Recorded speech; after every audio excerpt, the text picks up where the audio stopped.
Namaskar.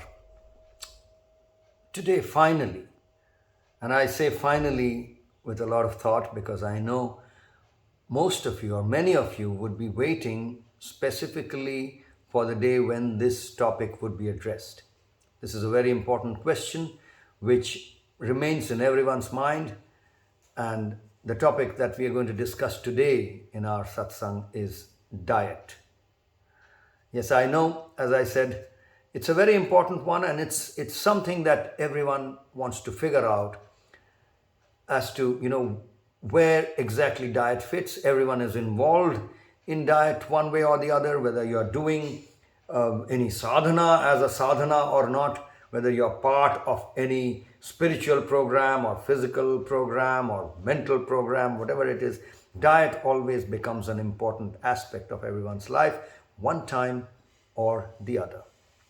So, the word diet is typically understood sometimes in a slightly incorrect manner or inappropriate manner, which is not very generic way in which we talk about diet, because whenever people say I'm on a diet, they actually are trying to talk about coming out from some problem. It could be mostly, it connects with obesity. And when people have the problem of obesity, they go to dietitians or they decide on a particular type of diet, particular type of food pattern, and they call it diet. And then that's how the term has become most popular, that I'm on a diet, means I'm trying to lose weight.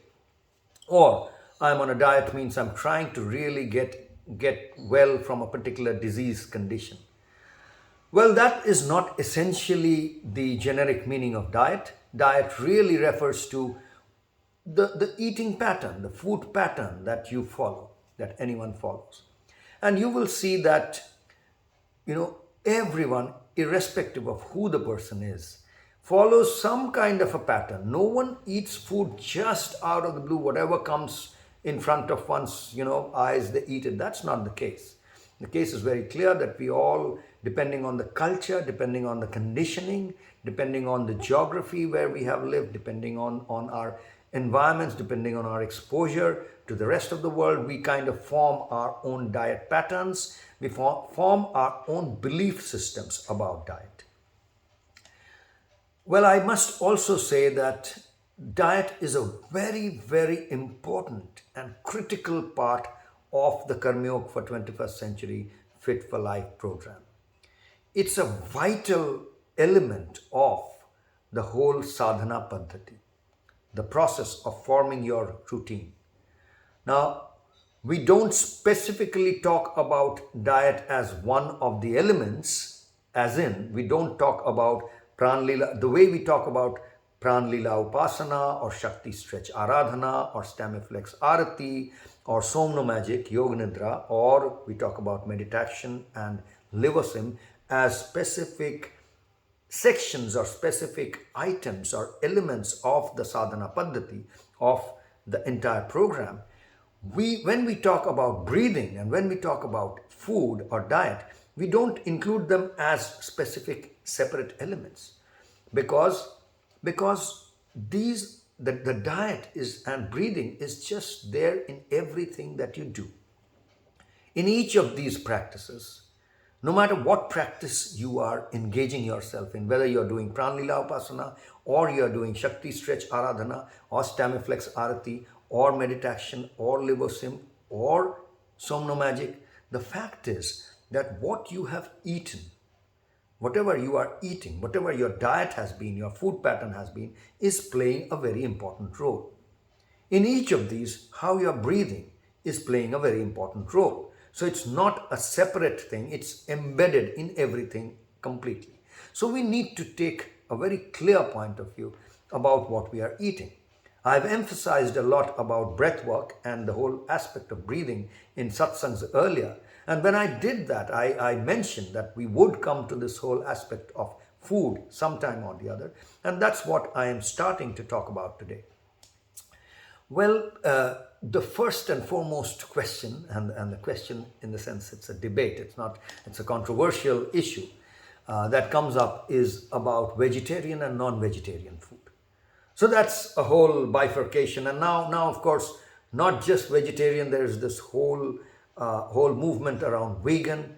So all the way up to vegan, and on one side, and all the way up to carnivores. I know there is carnivorous food, which is coming up, carnivorous diet. So it's a big band, a big spectrum, and there's all kinds of belief systems, all kinds of principles to be followed, all kinds of science, all kind of logic that comes in to explain and to defend or attack a particular system of diet.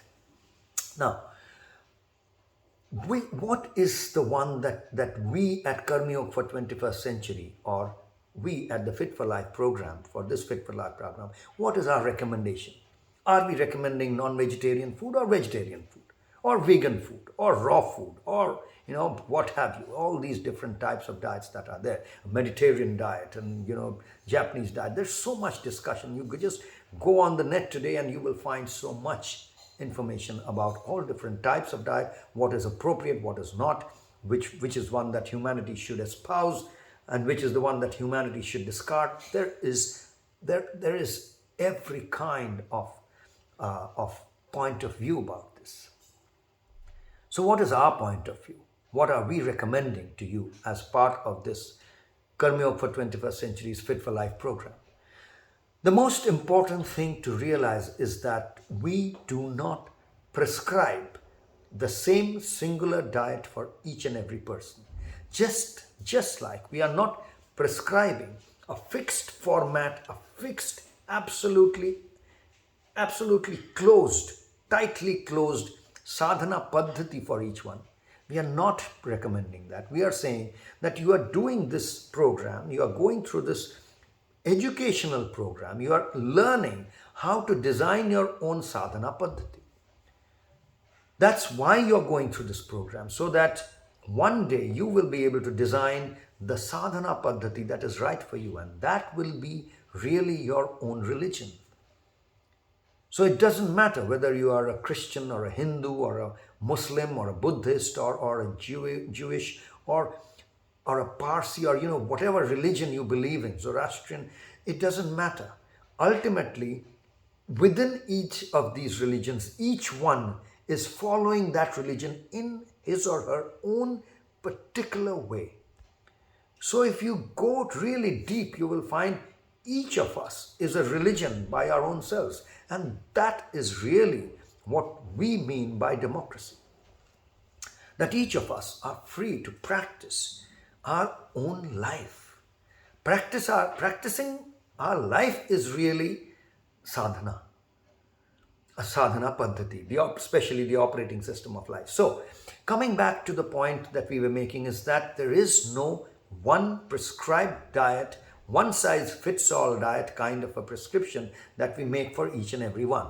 So how should you go about deciding whether you should eat vegan or vegetarian or non-vegetarian or this or that, or within vegetarian this protein, so much of protein and so much of carbohydrates and so much of fat and so much of fiber and so much of micronutrients and all that? How do you decide? Well, the answer is very simple. And the answer is based on as much on culture, as on ethos, as on religion, as on geography, as it is based on science. And when we talk about science, we are not talking about great postgraduate or graduate or postdoctoral kind of science. We are talking about simple science, basic science, which all of us anyone who's studied even up to grade 5 or 6 or 7 would know this amount of science. So what is the science that we are talking about, and what is it that we are recommending? Well, fundamentally what we are recommending is that what you eat should be based not on which culture you come from, or which family you come from, or which religion you come from, or which geography you come from, but it should really be based on the kind of work that you intend to do or you do. The work that you do. So the food or the diet is related to the work. So that's karma. Work, the term for work or action is karma. So the karma that you do, that you're engaged in, and most importantly, the work that you do for a living. Most of us predominantly do one kind, engage our body in a kind of activity most of the day which is related to the stuff that we do in order to earn a living, a livelihood. Well, someone may be doing other kind of activities as a hobby, as a preference, for engaging in a specific project, for engaging in a certain kind of social environment or a social compulsion. It could be any of that. But what all that we are saying is predominantly the activity that you engage in, the kind of work that you do should determine the kind of food that you eat. There is no, I mean, there's so much logic about our teeth are made in a certain way to eat this kind of food, and someone would use that same logic to say that, no, look at our teeth. Our teeth is not like the deer or the cow's teeth. Someone would say, no, look at our teeth. This is not made like the tiger's or the dog's teeth. Well, all this is fine. The point is, if you go deep, you will see that our teeth or what have you, our entire system is very flexible, more flexible than the system of a tiger or a dog or a deer or a cow. We have been created as with more flexibility, with more possibilities than any of those creatures that we are talking about. And hence, we need to really explore and get ourselves more educated about what kind of food creates what kind of energy in which kind of body type to really help or support what kind of work. Because work and energy is related. And that's the basic science that I was talking about. The definition of energy is the power or the ability to do work. And I mean, this is not any opinion. This is just fundamental scientific definition. So energy is what provides what we need in order to do work. And where does this energy come from?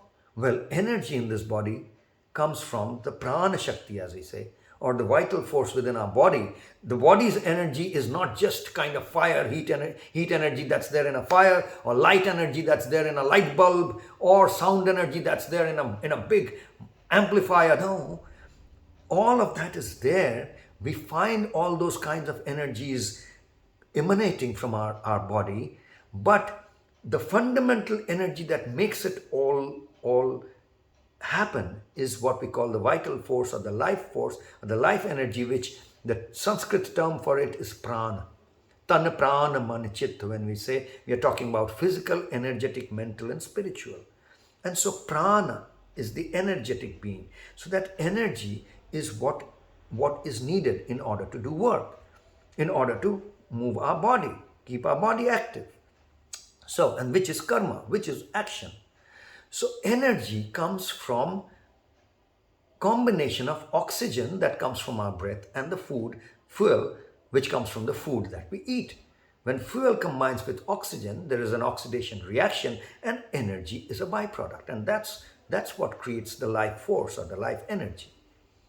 It's just plain, simple, basic school level chemistry and school level physics, that's all. And school level biology, because the body in every cell has the mitochondria where this is happening, where this in our body, this reaction is happening and providing energy to our body. So the kind of work that we want to do, if we are a soldier fighting a battle, if we are an athlete, if we are a boxer, then it's a different kind of lifestyle and a life work that we do compared to a professor who's doing research in a laboratory. Well, the professor may decide to run a marathon the next day or the next month, and he needs to change his diet for running the marathon. We're not saying a professor has to have a fixed diet. It depends on the kind of action or activity that you decide to engage in. And depending on that, you would even, let's take the example of a singer. The type of song that you want to sing, if you want to really sing a song and inspire a group of soldiers who have to go out there and fight, that's a different song than a love song which you would sing, sitting under the radiance of the moonlight and basking in that with your beloved. And that would be different from the song that you would sing on a day when you're trying to help someone mourn or grieve. These are all different songs, different tones and tenors. So even if you're a singer, you would eat different kind of food because a different kind of energy is needed in order to perfectly sing that kind of song. Just like a different kind of spirit emanates through you, through that song, as the karma of that song, the action of that song comes through you, expresses itself through you.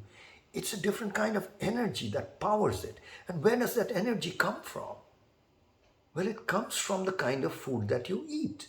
So depending on the kind of song that you have to sing as a singer, you should be educating yourself to learn the kind of food that you eat. That's what we are talking about in KarmYog for 21st Century's Fit for Life program. So that's how we should approach food, approach eating, approach diet. We will not leave it here.